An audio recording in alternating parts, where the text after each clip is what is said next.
Kia ora, Marissa. This is the first of a series of three webinars. So this is getting the conversation started. So it will be a conversation between myself and Lou.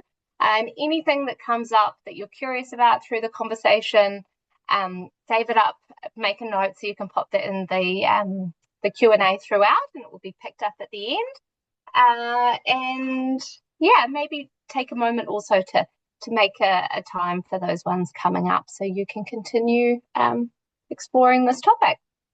So I am really stoked to be here today with Lou, and I have already learned a lot from our initial conversations in this topic. So I am facilitating the conversation, by no means an expert.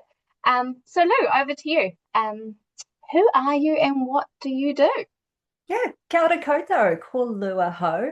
I'm a health coach. I'm based in Ngāmotu, New Plymouth.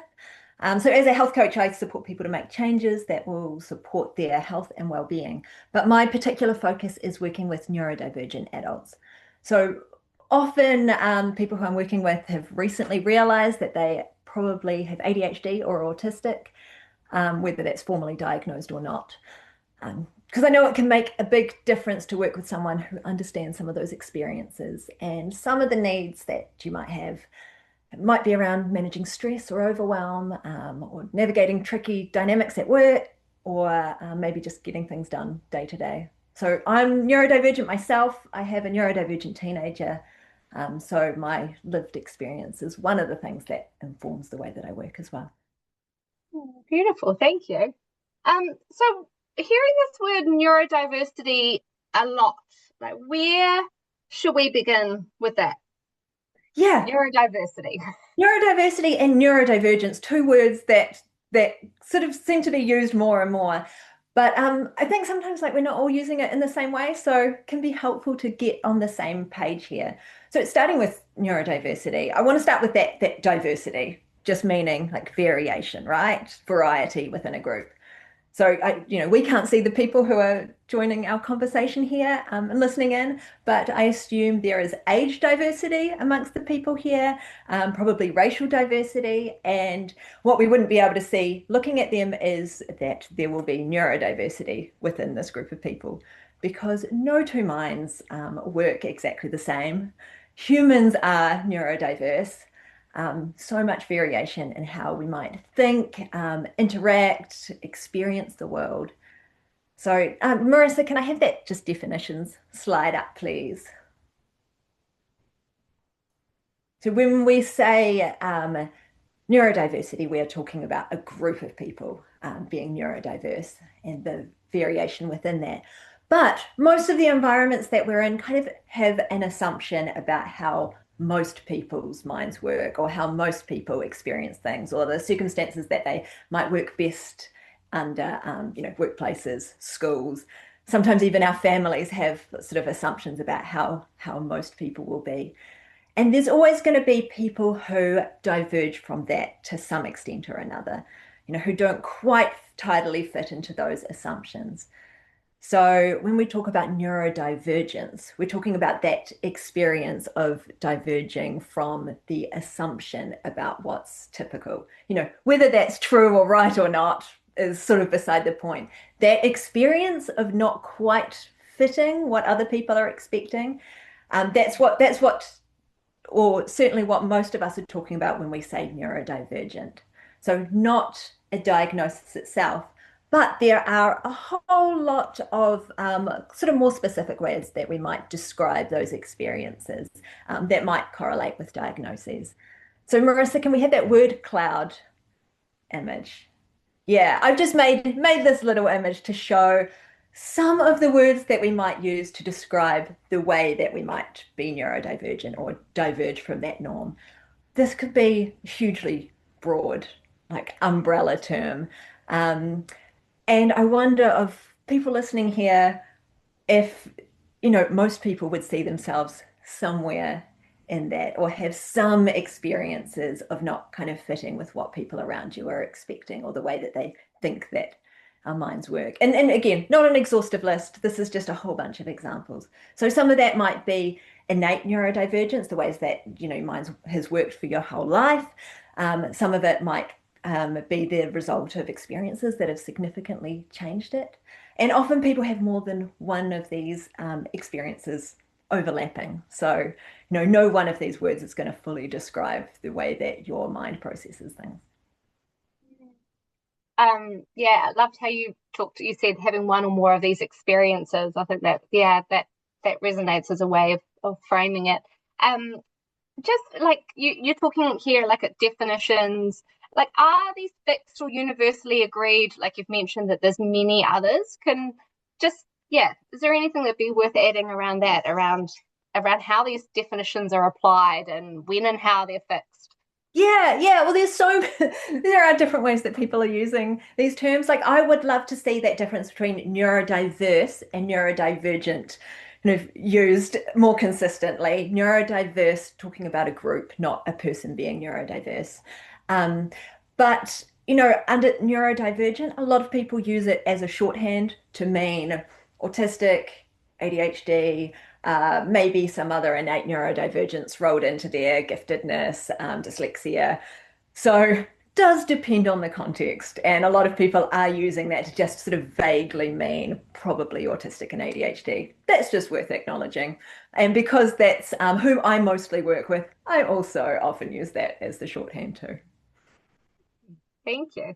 So the other thing I guess is coming up a lot in the media, we're hearing yeah, updates around things that are happening with GPs and around especially like ADHD and autism. So what's with this, I guess I say quote unquote, like seemingly increase like in diagnosis or identifying with ADHD or autism? Yeah, huge change, eh? Like I think compared to when I was a kid and the way that ADHD and autism were talked about, seems massively different now. So, like over the last probably 20 years, there have been some significant changes that we can look at here. So, like historically, that the diagnoses for both ADHD and autism were quite narrow, especially autism, um, Mm. and really mostly focused on children whose behavior stood out as being really different to their peers. Maybe developmental delays, but certainly like significant struggles and significant differences. Um, and with that, like a deficit focus, like Mm. trying to understand what is wrong with these children. But over the last couple of decades, we have more people who were diagnosed as children, talking about their experiences, their internal experiences. So Mm. not just what somebody who was watching them from the outside thought was going on. We have more people kind of talking about the way that they see themselves and how their mind works, which doesn't always line up with the way that that was described in those diagnoses. And social media being a huge shift here and a huge way that we're hearing about those sorts of experiences. So, that's a big change over the last 20 years. So there are more and more people who are hearing that and going, wait, like that's how my mind works. And that's what I've experienced all this time, even if I didn't look like I had significant differences to others around me. What's going on inside has always felt different. So a lot more people who are identifying that in themselves, having heard what that feels like more than just what that looks like externally. Um, and in over that time as well, the actual diagnostic criteria has broadened, probably, Mm. as a result to some extent. So, autism is now the autism spectrum. Like there's a wide range of related experiences that might all look very different. Certainly ADHD, much, much less narrowed down to a stereotype, but much more how those internal experiences feel. And yeah, more people who are seeing that or learning more and seeing it in their kids. That makes a difference to the number of people who are identifying. Yeah, well, thank you for that. Yeah, certainly. Like, I mean, as you're talking, like, there is a certain kind of excitement of this being like, okay, we're like it's part of the conversation now. There's lots of yeah, acknowledging and identifying, and I guess which we'll talk about later on too, but like celebrating differences, right? That those elements too. So I guess extending on that, since we were talking about this diagnosis, are they disorders, or is there like, how else do we think about that side of things? Yeah, well, we talked about how the diagnosis itself, historically was looking at kind of what's wrong with the person. Mm, Diagnoses are still about describing dysfunction. So, like the ways in which a person isn't able to meet certain like expectations around, you know, mm, how we can cope day to day or how we manage things day to day. So, that is like a deficit criteria is, and that's where that language of disorder, autism spectrum mm, disorder, um, attention deficit hyperactive disorder, they are part of the language because that is how diagnosis works. So that's a pathological lens, but diagnosis is helpful for some things. ADHD, you can't get access to medication without diagnosis. Can clarify what some of those support needs are, and be quite validating to have somebody on the outside saying, kind of what you're experiencing lines up with our criteria. But it's understandable that, not everybody kind of wants to or sees themselves through that kind of framework. So there is a different kind of lens that we can look at neurodivergence and specifically autism and ADHD through. And that's what we call a neurodiversity affirming lens. mm. But that Wow. starts, yeah. So that just starts with, acknowledging that this is part of normal human variation. There have always been people whose minds work like this. Um, that, we might have strengths and challenges and needs, but, we each also have, sorry, we might have challenges and needs, but we also have our own strengths and other things that are all part of Mm. how our minds work. They're not separate. Yeah. Um, yeah, and that positive neurodivergent identity, Mm. kind of embracing how our minds work, as something that is inherent and has positive aspects to it and connects us with other people with similar experiences can be really positive, really good for our our identity and our like mental health. So Mm. that's where, like, to me, I am a woman, I am Pākehā, these are parts of my identity.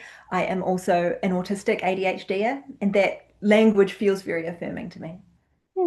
Thank you. It makes me think back to that word cloud with giftedness that was there, right? Like quite rightly, also like in big letters. So using that lens, that's I guess yeah, where that word can come up. Um, can you share a bit about how people may seem from the outside versus like internal experiences? And you already sort of touched on this about, the idea of like with school or children, what's not working or what's seen or observed. Mm. For example, I hear like a lot about masking and how that can be quite, exhausting. So like if you could just tell us a little bit about that, the outside versus the internal experiences. Yeah, absolutely. And because these have in past, like neurodivergence has been something, as we look across that word cloud, has often been somebody from the outside looking at you and the way that you're behaving and deciding, kind of what category you fit into. But that doesn't necessarily say anything about what's going on inside. And that's why stereotypes just aren't particularly helpful. So I think it's kind of helpful to look at specific examples, like looking at autism. Who it seems like most of us who are autistic process a lot more input and information in a very manual, kind of conscious way, rather than filtering things out or sort of processing it intuitively or automatically. And that can make a big difference to social experiences. So much input going on in social interactions, so much to read and take in, and yeah. Um, So, but you know how that looks to other people can vary hugely. There are stereotypes there, but somebody can be autistic and might be highly observant and give really thoughtful responses. You know, that might be something that's really important to them. They're putting a lot into it, and you know might match social norms very closely. Um, and that doesn't look like stereotypes around autism. It doesn't look like, you know, the kind of diagnostic category of social communication difficulties, but does take a huge amount of effort. Um, and often, you know, those of us who do have that sort of experience have a lot of fear of getting things wrong, experiences of being misunderstood that all come into that and sort of add to that experience. So having people say, "Oh, you don't seem autistic," um, you know, great, but if that's dismissing that internal experience, that's not actually particularly helpful. Mm. And then Yeah. if we look at ADHD as well, it seems to be more about how our attention is fueled. So needing really high levels of stimulation to get started on things and stay focused on that. And so, you know, a person can look really organized and motivated to other people, but might be running on stress and anxiety. You know, Mm. that's that main source of stimulation. That's keeping things going all the time. And that does take a toll. And that is, you know, that is a lot going on under the surface that doesn't look like a stereotype of ADHD at all to others. Yeah. Yeah. Thank So, you. yeah. So Um, that masking, it's not like faking anything. It's that's a just good tell us a bit more about that because that's useful to useful context. yeah. It's just a lot of self-monitoring. And I think, Mm. you know, knowing that that is um uh having the ability to do that comes with huge benefits. Like, you know, Mm. I think that's probably obvious to most people.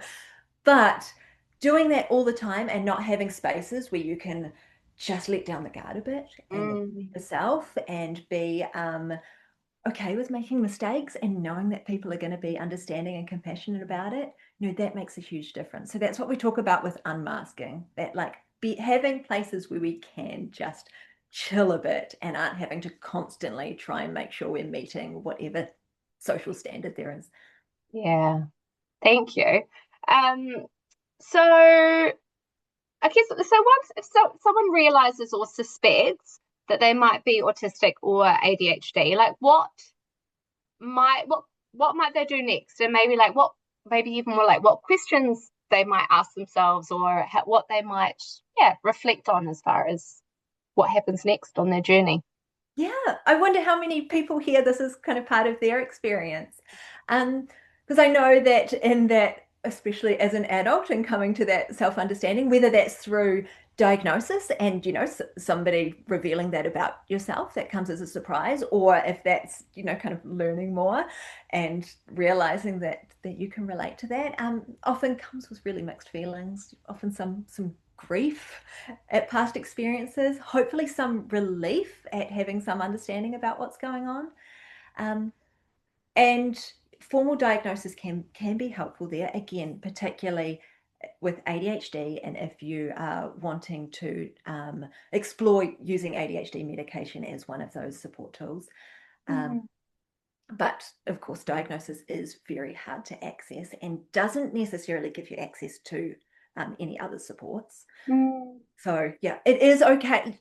Generally, it's thought like identifying yourself as particularly as autistic or ADHD without a diagnosis is generally considered perfectly acceptable and appropriate. Yeah. Um, but whether or not you're diagnosed, whether you're using ADHD medication, it can be really valuable to ask some questions, like knowing my mind works this way. How do I work with my brain Mm. instead of working against it? What do I need to be able to function well, to be able to do the things that are important to me and show up in the way that I want to show up? Mm. And, you know, what else might I approach differently now that I have this knowledge? So that Mm. that's where coaching, like what I do. Oh, sorry, Yeah. drink. Yeah, and I can imagine too that through working with someone like yourself, that's where in terms of, you know, resources, if someone was looking to kind of tool up or try some things to be able to, yeah, to read or to learn, or I mean, I can imagine, yeah, there's lots of, you know, apps and workbooks and journals and all sorts of things out there. Like it could be quite overwhelming. So I can imagine where yeah, speaking to someone like yourself and being able to yeah, find some of those resources and find out what works for you could be super Yeah. helpful. Yeah, Sometimes putting it into practice takes sort of talking with someone and making a plan. You know, we can get all this information, but whether we actually yeah, act on it, it's if that is a hard step for you, totally understandable. yeah, yeah. And it's not changing, right? There's not really an absence of resources out there. It's almost being able to, yeah, know where to start with them or what works for you. Um, yeah. Um, so just thinking about like, so like self, like understanding, so you understand that sort of, and you can sort of self manage. If you tool up, you speak to someone like yourself, you get a diagnosis, like is that is that enough? Like I'm just aware, I guess you're still out there in the world, right? The world is still doing its thing. So what else is helpful when it comes to like, yeah, understanding yourself and part of that identity and your experience? What else is helpful? Yeah, yeah. I mean, that's such a valuable point that you can have new ways of approaching things or ways of doing things that work for you. Um, but if you're in environments where there's an expectation that you work in this way, Mm, that's not particularly helpful, right? And I think that's where, sometimes so many people are doing fine with the minds they have that might again diverge a bit from the kind of what sort of is typical, but have ways of doing things. They're working fine. You go into a new job or into a different situation, and suddenly now, you're not mm, able to function in the ways that you always have. And so, I mean, that's why for me, advocacy work is really important. That's why we have these workshops coming up that are looking at at changing those environments and things to be aware of. And that, if people are like, sort of still critical about the way that you do things, that's not going to be particularly helpful. So, no, I think talking openly, well, needing our spaces to be really flexible and understanding yeah. is really, really important. So, not throwing all of this back on the person who is neurodivergent. There is the whole other aspect to it as well. Yeah, I mean, just thinking about examples, I guess, between, like you said, about changing jobs, if you were going from working at home, where you can, for the most part, control your environment and look after your body and your needs and your attention, and versus being in a workplace, yeah, very different, right, in terms of expectations. Yeah, So, how, I think of an example here yeah. from my own life. I don't know if this is a little bit too vulnerable to share here, but no, I'm okay with that. Um, a workplace where, like, I find making phone calls quite difficult. No, a lot of processing to do without those visual cues. If you're giving someone a call and don't know kind of where things are at with them or how they're responding. Mm, So I've got ways of managing that are really helpful for me. But I was in a workplace where I was asked to sort of make some cold calls, like inquiring about something. Um, and I was like, right, I'll send them out emails first with the details and then follow up with a phone call so I can just point them to the email and, we can talk about it. Worked really well. But I had my manager come and say, no, I asked you to call them. I was like, well, this is what worked better for me. This is what works for me. Like, I think I'd find it quite hard to convey all of this information in an initial phone call. No, well, that's how I would have done it. And, you should have done it the way that I said. And it, really, really set a tone that didn't work very well. and as you say that too, it makes me sort of question like the people that are on the receiving end of that phone call, they are part of like the world too, and they also have their preferences. Like as you like, I think, oh, if I have an email before someone, it takes me a while to catch just without having those cues or that context. So I think that's also yeah a good point around being able to have yeah more context or flexibility in the way that communication information is shared. Feels like it's quite yeah affirming for all of us or useful for all of us. Yeah. So like thinking about so we've given a few examples I guess of things that may not be helpful, things that might be challenging. So how might we support colleagues or friends? I mean particularly I guess if we know that they're neurodivergent, but maybe what if we don't know whether they identify as neurodivergent? Like yeah, what might be some of the things we can do to support in the workplace or within our friend groups or family? Yeah, yeah. Well, I don't think we necessarily need to know, how people describe their own minds to Mm-hmm. be able to make our environments sort of suit diversity, suit variety in how our minds work. So, like, I think just like affirming the idea that there is no one right way to work or to think or to communicate or to socialize, like using that Mm, language around like different people are different, different people have different preferences. Oh, that seems to work well for them, or they seem to be more like this without judgment can make a huge difference just to the way that we think about different minds and difference. Um, I think if you see something or yeah, people going about things in a way that you can't relate to or that seems unexpected to you, to get curious about it. No, it might not be a situation where you can ask, but to yeah, know that there is usually a reason why we do what we do. There's usually something underneath it, or some kind of different experience. So that might mean kind of, asking a little bit about what's going on. What do you need right now? Can be a really helpful yeah, question because yeah. if we can't relate, like, I don't know, we can't just guess, right? Mm, Um, yeah. That yeah, curiosity is a great word. Like you're, or I guess like, yeah, would this wondering if this would be useful or yeah, asking the question and being curious. And as you were talking, it was just like the idea of remembering that your way is not your preferences are your preferences, but there is like a whole 360 within there, right? Around, yeah, preferences or what works for different people. Yeah, yeah, yeah. It's a good one to remember, right? We do can tend to get caught up, well, use our own frame. Um, that is super useful. So I guess we're coming towards the end. I guess before we open up to question and answers, like after this conversation, I'd love to know what you're hoping that people are going to take away out into the world after this conversation.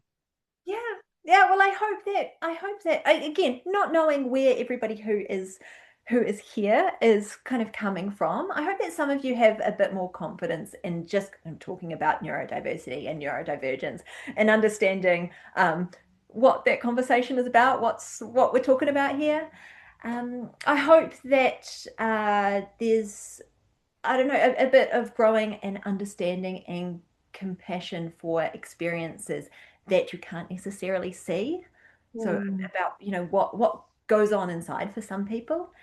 And for the people here who do sort of identify with that experience of neurodivergence, I hope there's a sense of permission to explore your own needs, um, to work with your mind rather than against it, and some sort of I guess shift towards positive neurodivergent identity, or at least yeah, kind of embracing that identity a bit. And then beautiful. of course, we've got the upcoming sessions. So I hope that yeah, that people are gonna get into booking the sessions that suit where they're at and what they're interested in. Shall we look at that now before the Q&A? Yeah, Marissa, if you I'll put them on that.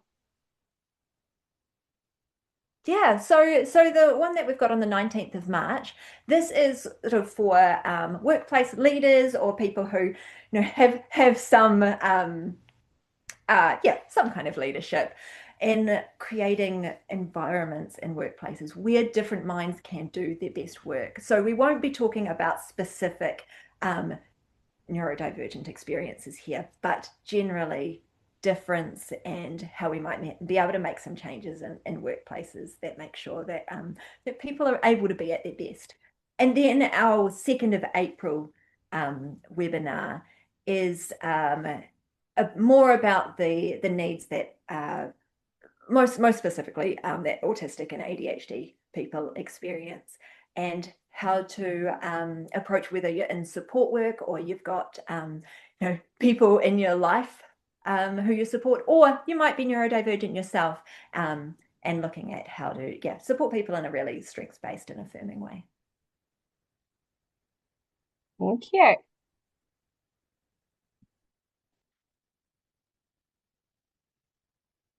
So Marissa, if there's anything that's popped up in the chat, when just I guess a call out that if you do pop something there, your name won't be called out. So if there is a particular question that you want to ask, whatever it may be, this is a good time.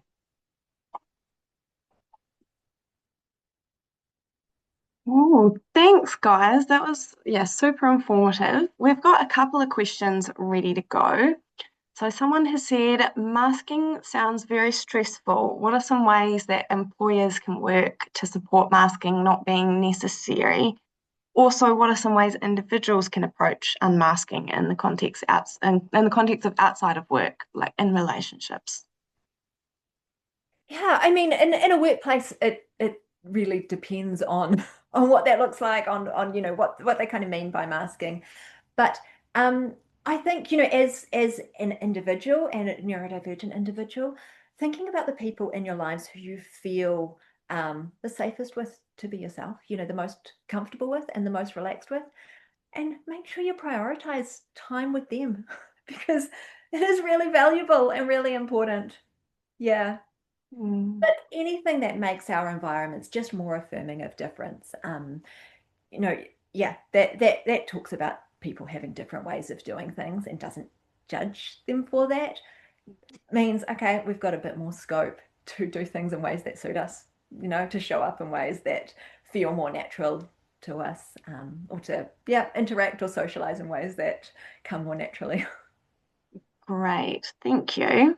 Someone else has said, an observation is that in mental health, we strive not to label people with their diagnosis. For example, a person with schizophrenia rather than calling someone a schizophrenic. I notice the use of autistic a lot, both by people with a diagnosis and people referring to others. The person asking the question is interested in your perspective on this.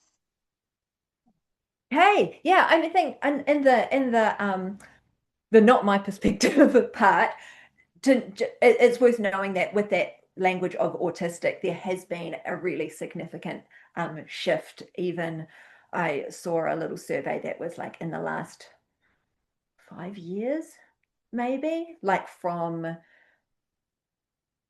like 70% of people who are autistic or family and friends are using that identity first language, that are autistic rather than having autism, to like, more like 90% now. So hugely growing in that direction. So if you want to be on the safe side, that's probably safe language to use. But like, from and sort of looking at the history of that as well, this has been a shift that has come in that shift towards people thinking about their own identity and the way they see themselves internally. For me, finding out, learning about autism and ADHD in my 30s, and realizing that describes the way that I show up in the world and the way that I've experienced a lot of things, describing some things that have been really difficult, but also some of the things that I'm most proud of about myself. And that language of having autism or having ADHD, I know ADHD is used a lot more like that, but sounds like it's oh, that's a thing that's afflicting me, when actually to me that's describing kind of part of how I show up in the world, part of my experience. So there feels to me like a big difference between the having ADHD and autism, or being an autistic ADHDer. And then I know I hear a lot of people saying having ASD, like that's easier language, but of course just hear disorder there, and that doesn't feel like it relates to my experience. So I would encourage people to avoid that one. Gotcha. Great, thank you. How would you recommend approaching parenting where there may be traits of neurodiversity in your child, but they're not diagnosed, but there are clear signs that you see in their behaviour? Are there any tools that you suggest or ways of approaching that aren't taxing on a parent? Yeah, I mean, I think diving into to understanding, that what those traits, the needs under them can be hugely helpful. So whether that is like, through working with a coach or a parenting coach, or sometimes going a diagnostic route can be helpful with that. Sometimes it can just add a label without really adding any extra support. Understanding the needs there of your child, and if that means that you approach things a little bit differently, then that I hope is hugely helpful. I know that, for my child, and in my own process of coming to understand myself better and being like, oh, but they're just like me, made me realize that some of the things that I found the most difficult or frustrating were the things that I felt that way about myself. So self-compassion certainly helped me be more compassionate about their experiences too, and what might be going on there. That's a great answer. Thank you. Someone else has said, Would ADHD are here. A great session. Thank you both. Wondered if Lou might talk about the difference between therapy and coaching for people who might be curious about that type of support. They've gone on to say, my experience has been that talking therapies encourage more introspection, which isn't useful. Coaching has been more helpful in finding solutions and ways forward, and also having someone external to give permission to try different strategies for management. Yeah. So generally, coaching is quite like a clear scope in exploring where things are at now and the direction you want to move, and helping people to put things into practice to move in that direction. And a lot of people find that, when it comes to sort of understanding how to work with their neurodivergent mind, particularly helpful.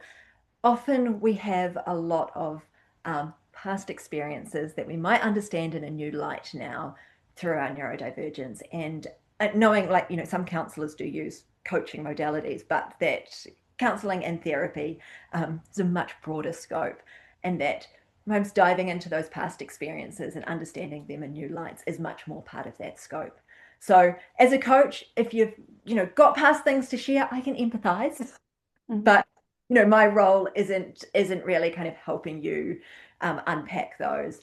And often coaches and counselors or psychologists, therapists can work with the same client together in very complementary ways. Hope that clarifies. That does. Perfect. Thank you. Someone else has asked, do you have suggestions on how to work in an open plan office where at times there is too much stimulation?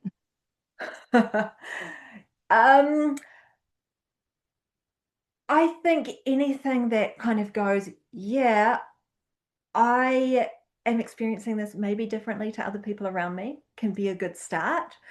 Because sometimes when we look around and go, well, everybody else seems to be fine, that can add to that the difficulty. No, does ways to block out sound help, and are you allowed to wear headphones or earplugs, or have your own music playing like in earbuds? But yeah, if you find it really difficult when there's people walking around you, is there somewhere else you can move to? Because again, we experience things differently, and what might not be an issue for another person, but it's either a distraction or overstimulation for you. Like it is what it is. So yeah, I think this is again where, yeah, what is the workplace allowing there, and how flexible are things? Yeah. And I think with that as well, it can be different at different times for the individual. Like, I know personally, sometimes I thrive on the noise, and then other times the noise is what completely shuts me down in the office. So yeah, having that flexibility to be able to, maybe go over here if you've got something a bit more, intense to work on where you really need to focus, having space to do that separately and that type of stuff, I think Yeah, can be really totally. helpful. And most of us can, if we know that our needs have been heard and that there are accommodations there, and that we're not kind of stuck in a situation where that's being like minimized or whatever, are like able to kind of cope with cope with not ideal circumstances for a limited time. Often it's like that ongoing, right? Like I know if you just need to focus on something and there's people making a lot of noise, not so much. But yeah, I know Yeah. that the ongoing sense of I am stuck here and I can't do anything about it and no one is listening Mm. makes everything worse, right? Yeah. Yeah. Cool. What advice would you give to someone that isn't sure if they are neurodivergent, don't have access to diagnosis, but might experience some of the things that are seen as more uh, typical, of neurodivergence, not wanting to claim labels that might not necessarily be true? On the like claiming labels, I would say if it's helpful for you, then go for it. Mm. But the you can look through again, like you can look through diagnostic criteria, you can go through online assessments and see if that's helpful for you. But if you're listening to a lot of people's experiences and saying, this is relatable to me and this is helpful for the way I understand myself, then, I hope that, yeah, if that's helpful, that's helpful. And Mm. that might be what you need the most. People don't to work with me don't have to identify as neurodivergent. They don't have to know where things are at. My Mm. focus is more on understanding what works best for you. Whether you've got any labels there or not, and not making any kind of assumptions. So if you are kind of wanting to explore that with someone, you will be able to find support that doesn't need you to fit into any box. Great, thank you. How would you suggest approaching your relationship with a neurotypical partner? Rejection sensitive dysphoria is something that affects me quite strongly. What advice would you have in navigating this to help create a positive, more harmonious, healthy relationship? Oh man, I just feel for you because yeah, it's hard, huh? Um, Mm. and again, it depends hugely on what's going on. So I don't feel like I have enough context to know, but I hope that there is some space within your relationship to understand that different people are different and that Mm. you might have different needs and different ways of doing things and different ways of showing up, and be able to build some respect and understanding and non-judgment around that. I feel like that is a big start and is true of like most relationships, right? Like, anytime we're like, why are they doing things this way? And then add a judgment to it, which we can be so prone to do. Um, things don't go so well. And so this is where I think in neurodivergence is just particularly heightened. Mm. Great, thank you. Someone has asked, how do people access diagnoses? What are the barriers? Oh, I mean, the barriers, cost, booking something in. If you're an ADHDer, actually just doing the thing is hard enough in itself, right? Like sometimes it feels like completely mind-boggling that if you have difficulties with executive function, you might have all of these extra tasks to try and manage. Mm. Um, yeah, like searching online probably for people who do diagnostic assessments. Um, and I think in past I've talked with other people who have been through an assessment process and asked for recommendations on like Facebook groups and things. Mm. Um, most people have long waiting lists, and autism assessment can be tricky because if you have somebody who still has quite a narrow view, then you might not get the helpful affirming sort of validation that you're looking for there. And hopefully ADHD diagnostic assessments are going to become more and more accessible with GPs now being able to do some additional training to be able to do those assessments. How many GPs will be doing that? Who knows? True. Great, thank you. Someone has asked, where are coaches like yourself based? How do you find a coach? You can start by looking on Ignite. We've got a whole bunch of coaches in the platform and they are located all across the country. Would you have anything further, any info further from Ignite? Yeah, there are people across the country. Most people work on Zoom as well. And most of my clients are online. I have a few people I meet here in New Plymouth. But you can, if you're happy to talk over video call, then that's a lot easier to access. And to be honest, a Google search. Yeah. So yeah, Ignite platform. I assume you've got a number of people who sort of specialize in neurodivergence. Yep. Cool. What would you recommend if you feel your child may be neurodivergent, but your spouse is not keen on seeking a diagnosis, mainly not keen on medication for our child as she doesn't want to change how they are or dampen their creativity? Yeah. That's an understandable difficulty, like, especially if you're on slightly different pages there. I can really understand, why, especially if you've only kind of had that pathological lens, why you might not want that label on your child. And so exploring this kind of neurodiversity affirming lens or kind of positive neurodivergent identity, might be sort of a start in that conversation. I don't know heaps about medication. So I don't have the expertise there other than to say, like, you can experiment, see how it goes.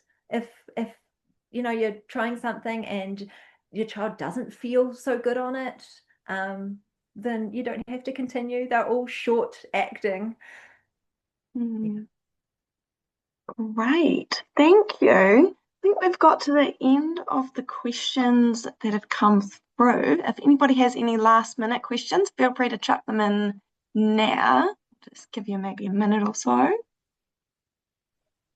We just add in, we're talking about accessing through the Ignite platform. We do have a free search function, so you can use that, or you can also click on there's a speciality as well. So you can use either speciality or also the free search to be able to find someone in an area that you're looking for. Awesome. Thanks, Verity. Cool. Well, if there's no more questions, then I might just bring the karakia back up.